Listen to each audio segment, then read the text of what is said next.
valuationpodcast.com, a podcast and video series about all things related to business and valuation. My name is Melissa Gragg, and I'm a financial mediator and business valuation expert in St. Louis, Missouri. In this episode, we're going to be talking about finding the peace in chaos and how to grow your company with disruptions in place with Chris Papin. Chris is located in Oklahoma and is actually not only an attorney, but also a certified public accountant, as well as a life accident and health insurance producer. So it gives him a very holistic perspective as an advisor to business. Welcome, Chris. How are you? I'm doing great. Thanks for the warm intro. Yeah. So this is a great, we're going to be talking about some kind of topics that are very, I wouldn't say trending, but very relevant to business owners. And I don't see a lot of people talking about the impact of some of these things on business valuation, on how you grow your business, on like a different landscape. So let's kind of just tee it off on what are some of the major disruptions businesses face in 2024 from your perspective, like legal, accounting, business perspective. Yeah, I always try to kind of put some boundaries around this a little bit because define disruption. A good attorney answers with a question, right? But for me, technology, changing legislative environments, changing political environments, navigating maybe an expectation that a customer is always right, but oftentimes in professional services, a customer wants what they think they want and they need to be redirected. So all of these pressures can be hard to navigate, and you don't want to jump to a conclusion too quickly. There's a lot of successful folks out there that have been in business for a long time doing a great job. Maybe it's just a shift of technology, or maybe it's a shift of mindset. Maybe it's engaging a different generational person that's involved to speak a different language. All of them are relevant. The question is, how do you handle them? Hence the peace and chaos, right? Mm-hmm. Do you have clarity of vision? Do you know what you want to get out of it? Do you know where you're going with the decisions that you're making? Well, and I think that part of it is that, when we're business owners, you get to a certain level, right? And we see a lot of baby boomers right now that everybody thinks is on the brink of exit, which we haven't really seen them mass exiting. If anything, they're retiring later and staying more involved and maybe doing too much, but no one can tell them different. But these are really mature companies. They're traditional companies that have, extensive wealth, maybe very limited debt. And they are still like traditionally wouldn't have to deal with some of these things happening, right? They have a very steady, maybe they even made it through the pandemic with nothing happening. But now we have some things happening. And one of the ones is having to do with technology. And everybody is abuzz about this. Like I don't know if anybody totally has a grasp on it because it seems like they all talk about a lot of different perspectives and it doesn't seem like aligned with some of the knowledge that I have of the space. But how do businesses start to integrate AI, artificial intelligence? And we can talk about the various, like what that actually means to different people. But how do they use AI to enhance their operations and stay competitive?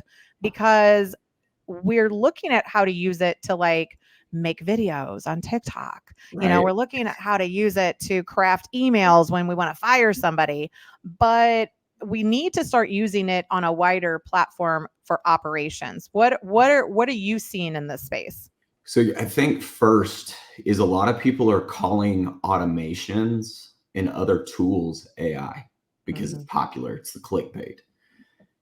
In reality, these magical boxes that we carry around are all kinds of automations. They've got our calendars, they've got reminders, there's all kinds of tools in there. That's not a form of artificial intelligence. So what's interesting to me is while someone is talking to me, they're texting their friend, telling me how they don't want to use AI. I'm like, you're using it. It's in your hands. You're using it today. You don't know it, but you're using it. Oh, but it's, Armageddon. So there's a resistance point because I don't think we have a good understanding of what it is. So that's where I start with the automation AI piece. Reality is, I think any business owner that uses software, period, is using it. Microsoft has Copilot. Google has Gemini. If you're in either of those platforms, so as a business owner, I just covered what, 95% of us, you're using it whether you know it or not. So you've got to figure out how to be on the forefront of this. Artificial intelligence is the difference between using human intervention. Let me say that slightly differently.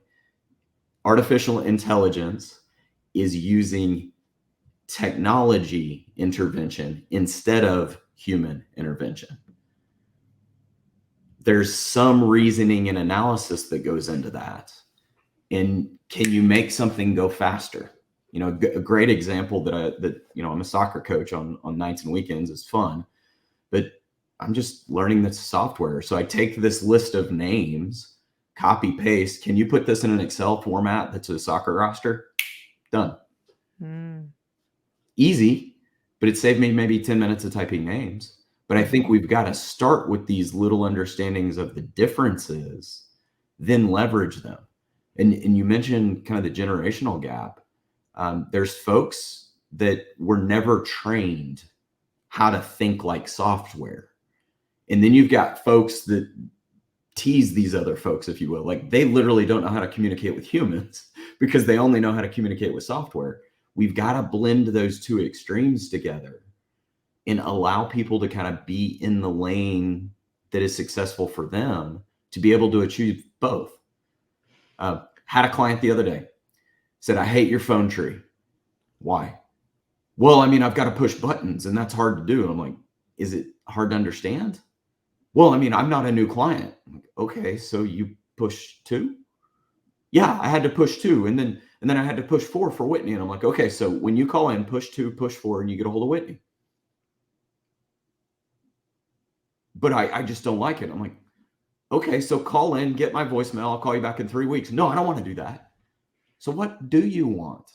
Well, I just want to get a hold of somebody right now. I'm like, cool, I'll hire AI. You can talk to them. They're not going to know the answer. Help me through this. When I'm in your meeting, do you want me to stop and field the phone call? No. Oh, that's why you're doing it.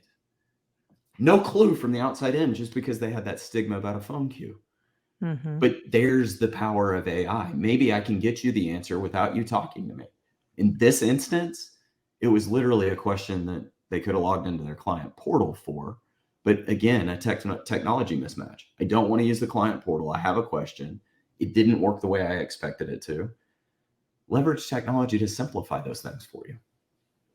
Do you think so I have 2 questions, because I think that business owners look around at what their competitors are doing and what's happening in the industry, and they'll be like, well, they're not changing yet. Like, I'll kind of wait for it. And do you think there's also some gatekeeping of AI and its really effective business uses? Because quite frankly, if corporations really understand the power of it, it makes employees a lot more efficient and successful, and maybe could work, like it almost goes against capitalism, if you will. It kind of does. And I think it's the misunderstanding that scares people. I always, like a quick biology lesson, fight or flight is the first trigger in your limbic system. Then logic applies. We're in that fight or flight mode right now. So people are just reacting. They're not processing and seeing the efficiency that you're pointing out. But to your point of, should I be an early adopter? As a professional, as a lawyer, I can't put AI up and say, ask AI and, I'll charge $100 for it. It might give the wrong answer. That's legal advice. I'm responsible for that advice. But where this blends is, you're now getting a different consumer as a client because they're using some of these tools and saying, how should I use this document to solve my issue? Okay, do they have a draft? Maybe they've never seen a draft of the document before, whereas AI is helping them draft it. Or maybe there's a specific provision that's a conversation piece that's different. And I'm not here to say AI has all the answers. I'm also not here to say that it's not a useful tool. No, but I think that AI professionals, consultants is going to be like it's almost like efficiency or quality control or all these traditional things that we had in businesses in the past that's now going to morph into something a little bit different. And I like how you start it with is you're already building these efficiencies into your system. It just might be that it could take it one step further. Like it's almost like you have to get to the point where you're like, why would I spend an hour on that if I could do it in 5 seconds? Like, And why are you holding on to that attachment of the doing of something? how you use it matters. Yeah. And I think some people hold on to it because they don't know. And I mean, take lawyers. How do you bill for it? Well, it's not an hour, it's 10 minutes. I don't want to bill 10 minutes. I need to bill an hour. But that defeats the whole purpose of CRMs and practice management software and all these tools you've invested in. Mm-hmm. If you're a document drafting attorney, you have tons of tools that help you do it, including Word. But we don't think of Word in that sense. It's not a value builder. So we've got to change our mindset around those things. And I'm right with you in the sense of we have to use them. We have to leverage them. We need to be responsible for the results. But damn it, why are you spending an hour? Arguably, you're not acting in your client's best interest by holding on to the old methods. That's a violation of ethics too. Well, and I think it's interesting, and I don't know how it parlays into attorney world, but like, in the accounting world, in the finance world, billing by the hour is just horrific. It's so obnoxious, and everybody still lives with it. I think that AI is going to lead us to more fixed fees, Yeah. to more, hey, it's worth it to you to pay $5,000 for this, and I can do it pretty quick because I've learned some efficiencies. And so it's more like, if anything, it should kind of bring some of those expenses to a normal level or allow people to in my eyes, it's a competitive advantage that I would have against somebody else because I could fix my fixed bill, and other people are churning those bills, and then I look like the great person. Like, I think that there's benefits in the service industry, absolutely. In the product space, I mean, there it goes. So let's go to another kind of topic that you led into, which I think is part of the buying into the tech, right? So you have these companies that they could even be first, second, third generation companies. Like, we could talk about family companies, but if you look at these companies, you have generational gaps in the leadership of whether to go. So the mom and dad are saying, oh, just keep on going selling that down the road and doing your little pop-up stands and doing this and that. And the younger generation is like, we got AI, we got video, we got social media. Like, how can we do this? Like, we can take it to the next level. And the older generation is like, but is this level good?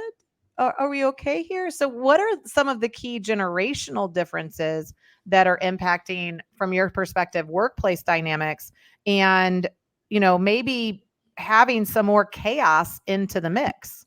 I think chaos is where people need to be in some of it. Just because it worked yesterday does not mean it's going to work tomorrow.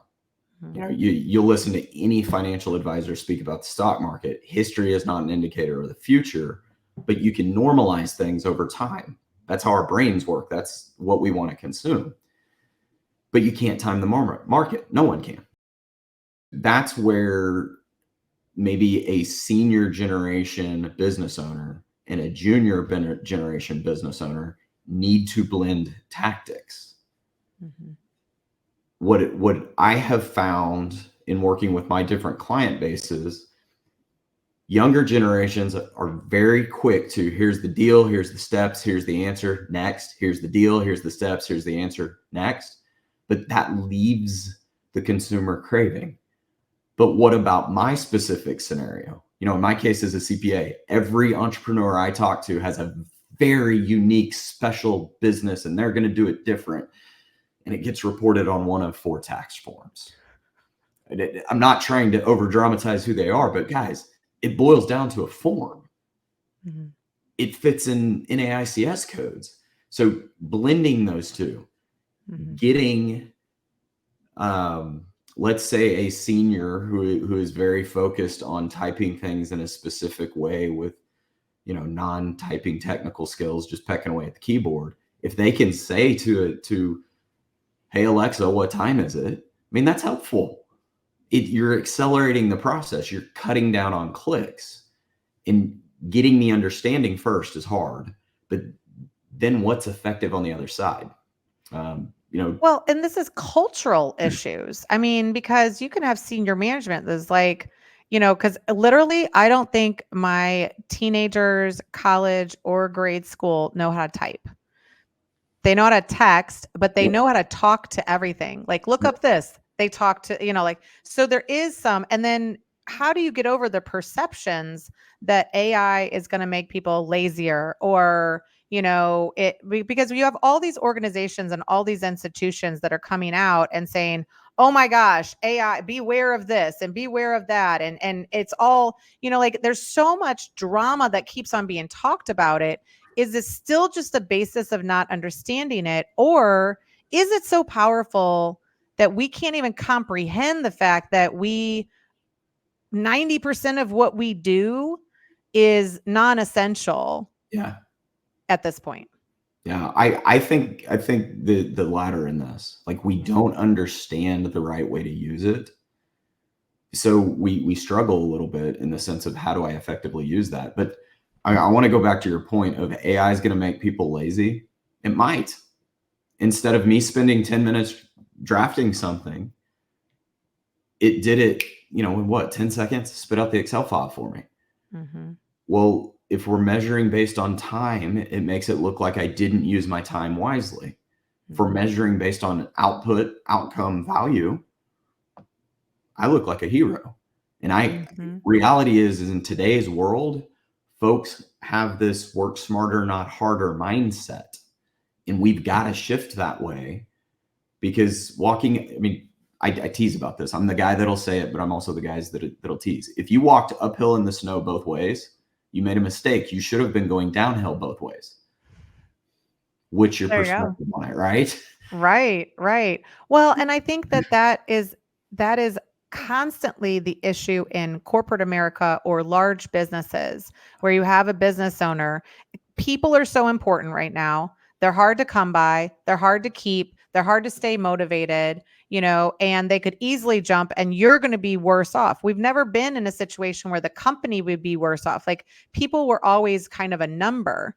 And so part of what we could protect the company in is having non-competes. We can go in and we can make sure you can't leave and you can't take all of this stuff. And, we really put some golden handcuffs on them. But now what's happening with the non-competes right now, and how might this affect the current business landscape? And I love this topic because the implications for business valuation, I don't think anybody are talking about. What are your thoughts on this? Well, non-competes alone, like the FTC kind of coming out and basically saying, hey, we're not going to enforce, and you cannot enforce employee level non-competes. In certain instances, I 100% agree. If you're a scholar, most states frown on non-competes anyway. It's the exceptions that are applicable, but people didn't know that. So to some extent, to me, it's the same as last year. There's no real new here. They've just come out and been a little more formal about it. But I think because it's important, we've got a scenario where you can't keep people. You can't keep them with the same fears, boundaries, handcuffs. Technology is your answer.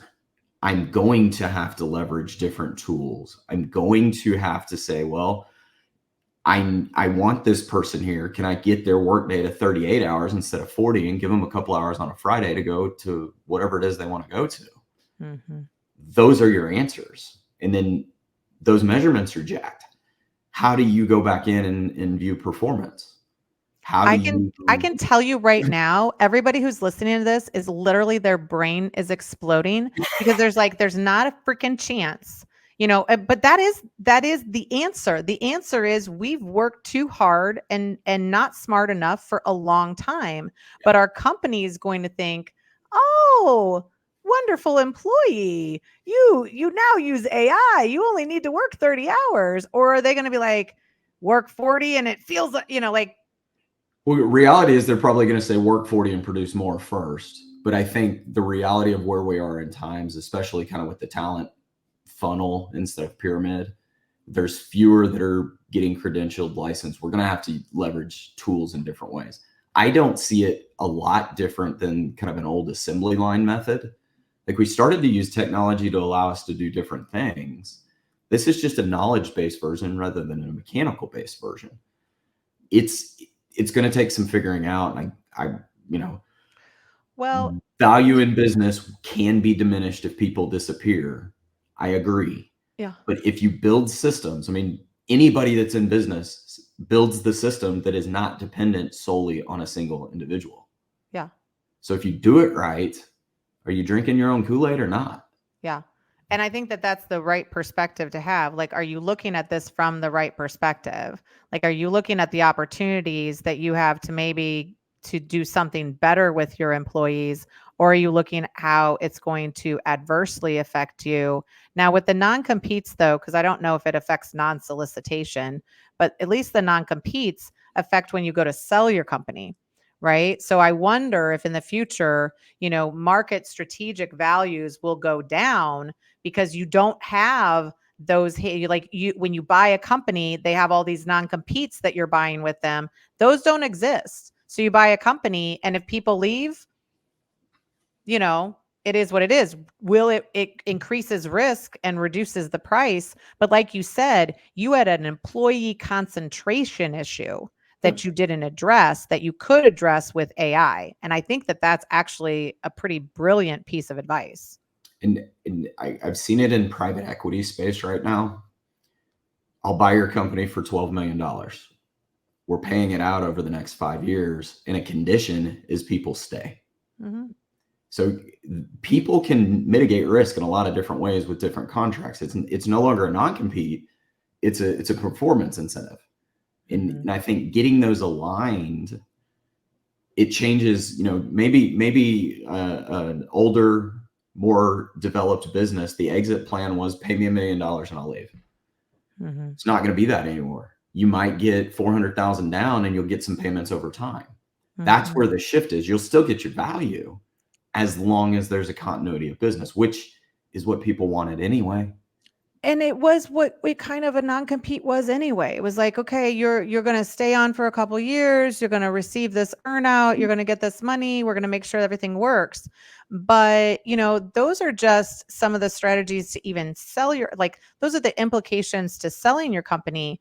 But like we talked about at the very beginning, the majority of business owners that exist today, I think it's an amazing concept. Everybody is very focused on exit planning and selling companies. And I get it. I started in the M&A world, but like right now, business owners just want to make more money, just want to grow the business. Like every time I talk to somebody, I'm like, so when are you going to retire? Do you ever look about retiring? They're like, retire. I will retire when I die, And so what strategy? I mean, because really that's what people are looking for. Like, I don't want to exit.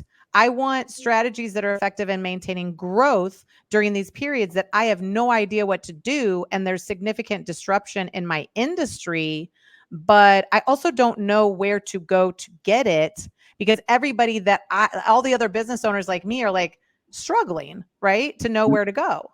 So what is some of your advice to continue to focus on the growth and that doesn't make business owners literally like start crying? So I've got to start with, I like to phrase it in the sense of people like to talk about talking about it. One day I might think retiring. One day we should talk about retiring. So in their mind, all business owners will exit. Whether you choose the path or something else chooses the path, that's the variable there. So if you want to stay involved, if you want to grow, I think we have to put on the mindset similar to what happened in COVID. I'm a restaurant. I'm non-essential. I can't have people. I'm kind of essential, but I can't have people in the lobby. Hey, guess what? We're going to do food deliveries. We're going to re-outfit our place. We're going to churn out to-goes. if you'll engage the business, whatever it may be, with that different mindset, the necessity to solve a problem for people rather than sell at people. And I know I pissed off a few of our products-based folks saying that, but solve a problem first, you'll continue to grow. Because people have needs, they have wants, they have evolution inside of there.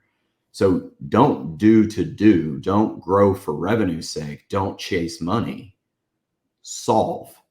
Mm-hmm. And then it starts to stack on top. And sometimes that means you need to take 3 steps back. You need to go on a retreat. You need to figure out how your construction company is going to build 2 sites instead of 1 with fewer people. Mm-hmm. I don't know. I mean, we had this conversation with an electrician the other day. I'm like, I don't know how you install more things. Right. Until they invent wireless electricity, we're stuck. But you've got to start thinking in those ways. Where's my value add? How do I, maybe instead of just doing electricity, we're doing home automation at the same time. Mm-hmm. Those are going to be the needs-based conversations that allow people to expand or grow or help their fellow consumer advance the cause, because people want a lot of things. And that's the thing is, like, everybody's like, well, I'll just go to social media and I'll post and I'll use AI and then it's garbage, but I don't care because I'm getting likes. And, the reality is you need to change how you business. Yeah. Like, you have to look at where is the future going, because I'm telling you, we have never been in a forward-looking place that we are now. That there is that technology is escalating at such a high pace and things are changing so quickly that if you're not in your field really trying to figure out, how do I do this better? Like, maybe nobody has figured out how to do AI in your electrician world, right? So you got to figure it out. You got to figure out better tactics or techniques or a product that could help you. And any service environment that creates a product, like, oh, well, I'm just a CPA or an attorney. Everybody could create a product. You just have to start to figure out, like, what would somebody want? And I don't think that businesses have had to worry about totally what somebody wanted, because they were like, I make this and you should want it and you should buy it and I'm going to infiltrate the market.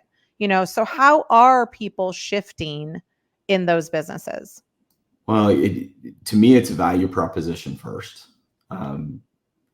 If you're a big brand, you might be able to go through a marketing and shift psychology. At Christmas, everybody needs a Coca-Cola because there's a Santa and a bear, and that's what we do.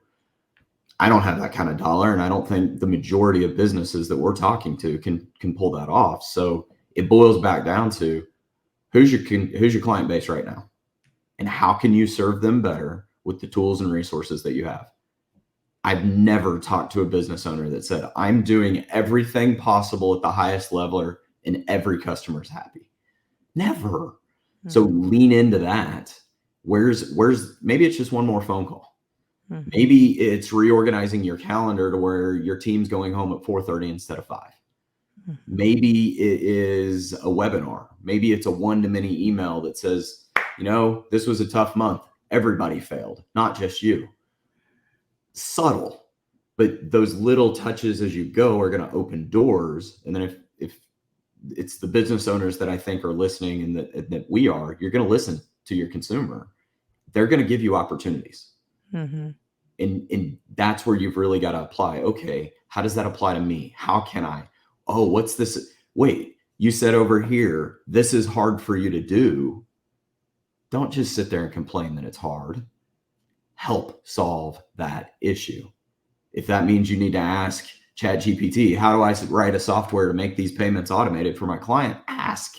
Yeah. And then start figuring out those problem solves. But being proactive through it is the key. You've got to challenge the status quo. Otherwise, it's going to leave you behind. Well, and I think that this is going to shift. I think that leadership's leadership styles of the old are gone. I think the leadership archetypes are gone. The 9 to 5 is gone. I think the gig economy is going to be the economy of the future, and authentically buying things from people and working with people is going to be a huge thing. So if a company is looking at this, or anybody, I mean, we're talking to CPAs, we're talking to like all of these firms are having the same issues. How can you start to adapt your leadership styles to navigate these disruptions? But also, like, it has to shift. These archaic models, they were great, and they led tremendous success for business owners. But it is shifting, and my concern is we're now on the maturity level where we're going down, and we're either going to go out of business, sell, exit, or we have to shift. Well, the CPA paradigm is a beautiful example, because there are not enough accountants to fill those that are supposed to be retiring. That's part of the reason they're not retiring. But it's not just CPAs, it's all over the place. So Gen Z doesn't want to work 80 hours. Stop. They're not going to do it. They're just not going to enter into the profession. So do you want personnel, or do you want the old model? Because you can have the old model all day long, but you're not going to have any people that are willing to do it. And there's learning, there's pillars inside of these that we need to hold on to. There's a virtues, values, professionalism, correctness, professional skepticism. You can still do that in 40 hours. Yeah. The mindset, particularly the leadership mindset, does have to shift, because 8 to 5 may not be a thing. I looked, when I opened my firm, at women who were not in career paths, because they had a window of time between when school started and when school finished that most people said, nah, we don't want that. You can't be here 8 to 5. Incredibly talented people that people said, because I can't have an extra 2 hours out of you, that's not a fit for me. I'm going, you're nuts. It's going to take mindsets like that. We're going to have to shift around. Reality, we're a global workforce. Yeah. Do we care when the job gets done, or do we care that the job gets done? So shifting all of this around, and then how do you motivate people that are working from home and care more about the brownies that are cooking for dinner tonight than finishing the project by 5 o'clock? Okay, we've got to communicate to our consumers. Maybe deadlines aren't as hard and fast as they used to be. I'm the first in my CPA firm to say, if you care about an extension, you're at the wrong firm, because we cannot get the data from the brokerage houses fast enough to turn your information by April 15th. Right. It's just a new paradigm. Yeah. Yeah. Evolve with us, or find somebody that suits your needs better. And there's that shift that has to go on, but it's an education piece. And it's not really niching up, like, it's not really, I mean, part of it is there will be more specialization. There obviously would be, but it's also like, you're going to be part of a different type of group of companies that are doing things different. The lawyer and CPA model of a firm is that I'm going to charge out 300 and I'm going to pay you 60, right? I'm going to charge out 500 and pay you less than 100. And that model is going to be, and I don't know if those firms have figured out how to make money in a different fashion, because that model's broken. We both know if I can charge 300, why wouldn't I go charge 300 if you're going to pay me 60? And then now I get in 1 hour what I would do 5 hours for you. Like, this is not hard math. Like employees are not like waking up. They're just seeing an opportunity to jump ship, because I could work 20 hours doing some legal, some CPA consulting, some legal advice or whatever, and make more money than you were paying me.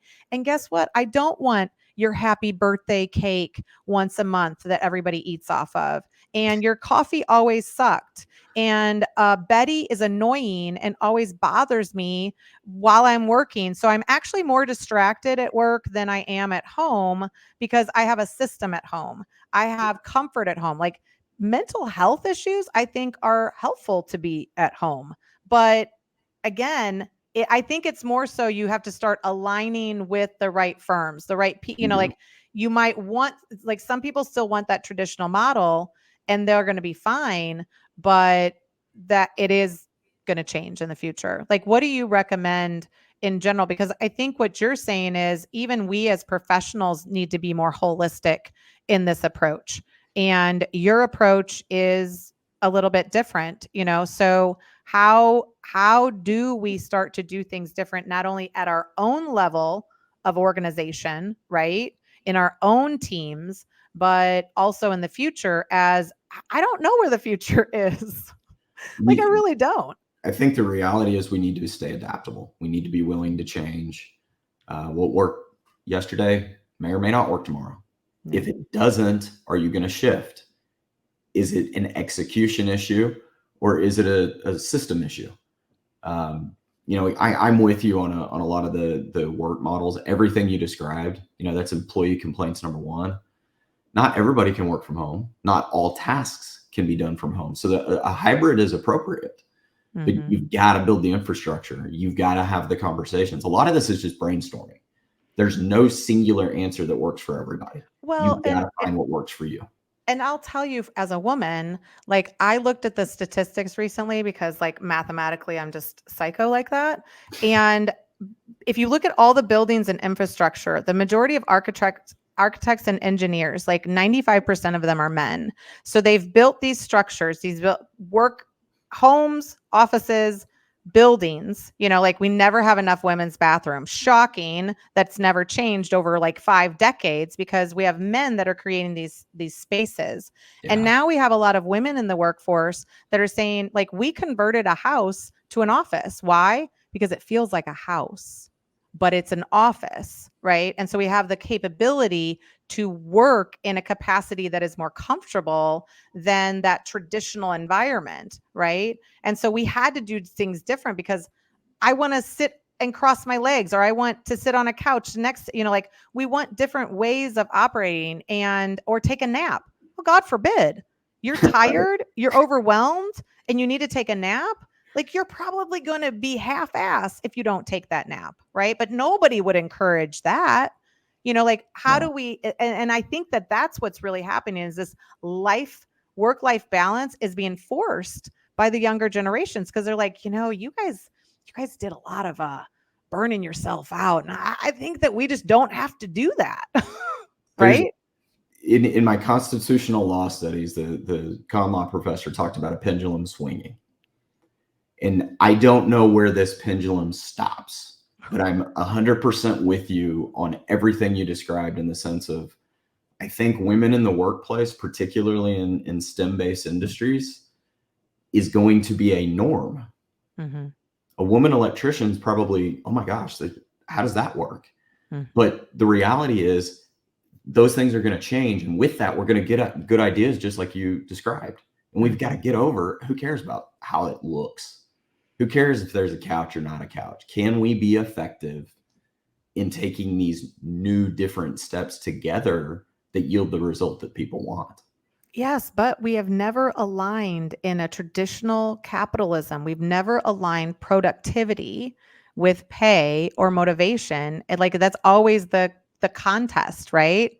And I think now it's a bigger target. Like, you really have to be like, transparency in the business world with your employees or partners is going to be more imperative. Like, I talked to a company the other day and they were like, yeah, we're doing this stuff, but nobody knows. I was like, you're funny. They all know. Like, you have 10 employees. They knew when you walked in with Right. the weird energy. They knew something was up and they all started talking and they figured it out before lunch. So I would just be transparent with them and maybe ask their opinion. That's a crazy thought. Maybe ask what they think, you I know. know? Heaven forbid the stakeholders that help you achieve the goals help you achieve the goals. Crazy.